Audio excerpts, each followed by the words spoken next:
प्रेम, वैभव और संपन्नता के प्रतीक माने गए हैं शुक्र को। और इन्हीं शुक्राचार्य जी महाराज का गोचर परिवर्तन हो रहा है आपके दसम भाव पर, जो कि आपके कर्मों का भाव है, आपके करियर का भाव है। बहुत ज़्यादा इंपॉर्टेंट हो जाता है आपके लिए कि शुक्र का यह गोचर परिवर्तन क्या फल देगा, आपको इसे जानना चाहिए। आप हमारे साथ बने रहेंगे। आपका जन्म यदि कन्या लग्न में हुआ है, कन्या राशि में हुआ है, तो इसे आप समझिए कि यहाँ पर बात सिर्फ और सिर्फ आपकी हो रही है, क्योंकि कन्या लग्न से ठीक दसम भाव पर शुक्र देव मिथुन राशि पर प्रवेश कर रहे हैं। मिथुन राशि जो कि बुध की राशि होती है, शुक्र के मित्र की राशि होती है। और वैसे भी कन्या राशि के जातकों का जो राशि के स्वामी होगा ये बुध देव हो गए। तो बुध की दो राशियां हैं, एक 6 और एक 3। इसी 3 मतलब दूसरे राशि पर ही शुक्र देवता पधार रहे हैं। कब पधारेंगे? तो ठीक 2 मई 2023 को 1:49 दोपहर से लेकर के 30 मई 2023 को 7:38 रात्रि तक यहाँ रहने वाले हैं। लगभग 27 दिनों तक यहाँ पर शुक्र देव रहेंगे। 27 दिनों तक यहाँ पर शुक्र देव रह करके कौन कौन सा आपको लाभ देंगे, क्या क्या आपके जीवन में परिवर्तन लेकर के आ रहे हैं, इसी पर हम चर्चा करने जा रहे हैं। ध्यान से समझिएगा। आपके जीवन में आपके राशि के अनुसार जहाँ पर 7 लिखा है, अर्थात दूसरा भाव जो कि आपके धन का भाव है, आपके पैसों का भाव है, आपके कुटुंब का भाव है, इस भाव के स्वामी हो जाते हैं शुक्राचार्य। और दूसरे तरफ ये आपके भाग्य के स्वामी हो गए हैं। भाई इतना इंपॉर्टेंट हाउस के स्वामी हैं आपके लिए शुक्र, तो आपको तो विशेष तौर पर भाई पैसा और भाग्य, इससे बड़ा तो और क्या मानेंगे संसार में। अब इन्हीं दोनों भावों के स्वामी हैं शुक्राचार्य, तो इसलिए अब दसम भाव पर आए हैं। दसम भाव काहे का, पहले तो ये समझ लेते हैं। दसम भाव है आपके कर्मों का, आपके करियर का, आपके कार्य क्षेत्र का। तो जब शुक्र जैसा इंपॉर्टेंट, हमने शुरू कहा था कि शुक्र प्रेम और उत्साह के साथ साथ सफलता के प्रतीक है, तो जब दसम भाव पर शुक्र आएंगे तो सफलता की भी यहां पर बात करेंगे। अब ये जहां से आएंगे उसका रिजल्ट लेकर के आपके दसम भाव पर आएंगे। तो द्वितीय भाव के स्वामी का दसम में आना, इसका साफ साफ यही मतलब है आपके पैसे कहां आ गए, आपके कर्म क्षेत्र में आ गए।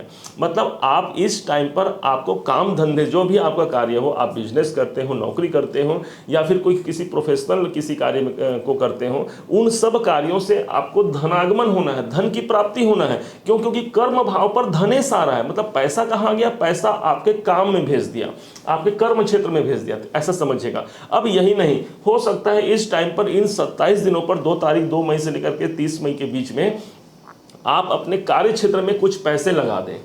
पैसे लगाने का मतलब ये होगा कि हमने भाई हमारा ये कार्यस्थल है, हो सकता है हमें पैसे लगाना है, या फिर आप जॉब करते हैं, आप नौकरी करते हैं, तो अपने स्किल्स को इम्प्रूव करने के लिए आप कुछ पैसे लगा सकते हैं। क्यों? क्योंकि इस टाइम पर लगा हुआ आपका कुछ 2 रुपए भी आपको बहुत ज़्यादा रिटर्न देने वाला है, आप ऐसे समझिएगा।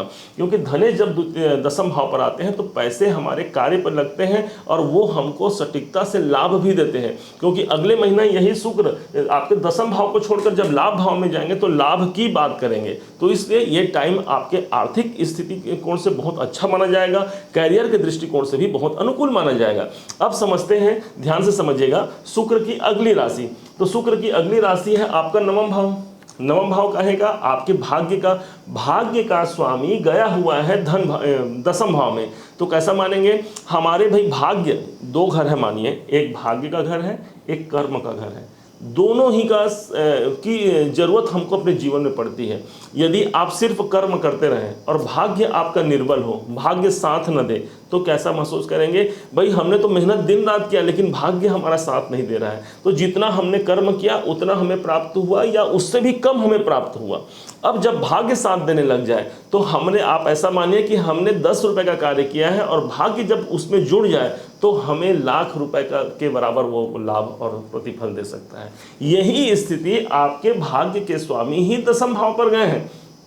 तो इसके यही समझिए कि भाग्य के द्वारा हमारे कार्य की वृद्धि होनी है। आपके कार्य में जो भी कहीं पर कोई प्रॉब्लम रह गई है, आपके करियर में किसी प्रकार के कोई समस्या रह गई है, तो भाग्य का सहारा मिल रहा है ना भाई आपको, क्योंकि भाग्य से आए हुए हैं। अच्छा, नवम भाव ही कहेगा, नवम भाव आपके ऊपर वाले की कृपा का है। तो कहते हैं जब कोई साथ नहीं देता तब ऊपर वाले का साथ मिलता है। तो यहाँ पर ऊपर वाले का साथ मिल जाए तो मेरा मानना तो यही है कि आप अपने कर्म को करते रहिए और साथ में आपका भाग्य, आपके ऊपर वाले, आपके इष्ट देवता, आपके गुरुजन आपका साथ देंगे। यही भाव उच्चाधिकारियों का होता है, तो उच्चाधिकारियों से भी आपके काम में सफलता मिलेगी, कर्म क्षेत्र में मिलेगी। अब यहाँ पर जब शुक्राचार्य जी आते हैं तो विशेष तौर पर क्या बात करेंगे, शुक्र जो है पत्नी का कारक होता है जीवन साथी का कारक शुक्र को माना गया है। तो इस दरमियान क्या होगा, आपके जीवन साथी का एक विशेष इन्वॉल्वमेंट आपके करियर में हो जाएगा, अर्थात उनके द्वारा उनके साथ मिलने से ही आप देखेंगे इस 27 दिनों में उनका साथ, उनका सहयोग, अपने जीवन साथी का सहयोग लेकर के अपने कार्य को आप एक नई ऊंचाई तक ले जाएंगे, या कोई ना कोई एक अच्छा एक एग्रीमेंट होगा या कोई एक अच्छा कार्य जरूर होगा। क्योंकि माना जाता है कि शुक्र जब दशम भाव में जाते हैं तो पत्नी का या जीवन साथी के साथ उस जातक या जातिका को अवश्य मिलता है, और जिसके द्वारा हम ग्रोथ कर सकते हैं, ये सोर्स बना दिया, आपको सोर्स दे दिया। अब शुक्र की दृष्टि की बात करते हैं। शुक्राचार्य के पास मात्र एक दृष्टि है, बाकी सभी ग्रहों के पास 3 दृष्टियां हैं। गुरु के पास है, राहु के पास, केतु के पास, मंगल के पास, शनि के पास, सभी के पास दृष्टियां हैं। लेकिन शुक्राचार्य जी महाराज ऐसे हो जाते हैं जिन्होंने अपने पास मात्र एक दृष्टि रखा हुआ है। इस एक दृष्टि का तात्पर्य यही हुआ कि भाई मैं अगर 7वें भाव को देखूंगा तो सबसे ज़्यादा अच्छा फल दूंगा। कौन से भाव को देख रहे हैं, 1 2 3 4 5 6 7, 7वीं दृष्टि शुक्राचार्य की पड़ती है आपके चतुर्थ भाव पर। चतुर्थ भाव हो गया आपके जीवन में सुख और लग्जरी लाइफ का। शुक्र स्वयं सुख के कारक हैं, आनंद के कारक हैं शुक्र, और शुक्र जैसे इंपॉर्टेंट ग्रह की दृष्टि यदि चतुर्थ में आ जाए, आप देखेंगे आपके घर में एक सुख का वातावरण है। आप देखेंगे कोई घर में कोई मांगलिक कार्य होगा, क्योंकि शुक्र जो है उत्सव का कारक भी शुक्र है, इससे मांगलिक कार्य कराएंगे। आप देखेंगे कि इस टाइम पर शुक्र जब 7वीं दृष्टि से देख रहे हैं तो दाम्पत्य जीवन के साथ साथ मित्रों का और बिजनेस में भी यहाँ पर ग्रोथ देखने की संभावना यहाँ पर सर्वाधिक बनती है। ये भाव आपका रहने का स्थान है, तो जब शुक्र इस भाव को देखते हैं तो रहने के स्थान में शांति बनी रहती है, उत्सव का वातावरण रहता है, और कोई नया परचेस करने का योग भी बन सकता है। किसका, तो प्रॉपर्टी का हो सकता है। आप अपने लग्जरी लाइफ के लिए कोई गाड़ी, बंगला या जो भी आप चाहते हैं, तो इस टाइम पर उसकी योजना बनेगी और उस योजना को आप आगे भविष्य में क्रियान्वित कर सकते हैं, आप ऐसा मानिएगा। पुनः आपको बता देते हैं कहाँ कहाँ किस किस क्या क्या संभावना है। तो एक तो आपके करियर में ग्रोथ लेकर के शुक्राचार्य जी आए हैं, भाग्य का साथ मिलेगा आपको, और साथ में ध्यान कहाँ पर रखना है, ध्यान रखना है कि आपके कर्म क्षेत्र में शुक्राचार्य जब आते हैं किसी अन्य स्त्रियों के द्वारा भटकाव की स्थिति बन सकती है। क्योंकि शुक्र जब आते हैं तो मन बहुत हमारे कार्य में थोड़ा सा कम लगता है, क्योंकि शुक्र आकर के भाई वो तो माहौल अच्छा माहौल बनाएंगे, सौंदर्य को के ओर आपको रिझाएंगे, तो कार्य क्षेत्र में भी आप देखेंगे थोड़ा सा इस टाइप से आपका मन जो है वो भटके ना। अब चौथे भाव पर हैं तो घर में एक खुशहाली वातावरण भी रहेगा। अब और कहाँ के हैं, धन भाव के स्वामी हैं, तो धन को लेकर के दशम भाव में आए हैं, तो कार्य से धन मिलेगा। आपके धन जो है आपके कर्म क्षेत्र में आ गए हैं, कुटुंब में कोई मांगलिक कार्य होना है। आपकी वाणी भाव का स्वामी दशम में आया है, तो हाँ सबसे इंपॉर्टेंट तो ये हो गया, वाणी भाव का स्वामी दशम में आया है, तो वाणी में आप क्या करेंगे पता है आपको, 10वां भाव आपका कर्म हो गया, दूसरा भाव वाणी हो गया। आप जो बोलेंगे वो सिर्फ और सिर्फ आपके काम से संबंधित होगा। इस टाइम पर काम आपके लिए ज़्यादा जरूरी रहेगा, आपकी वाणी में ही कार्य आ जाएगा। तो आप, या फिर धन भाव का स्वामी तो आपके वाणी में ही पैसे की बात होगी।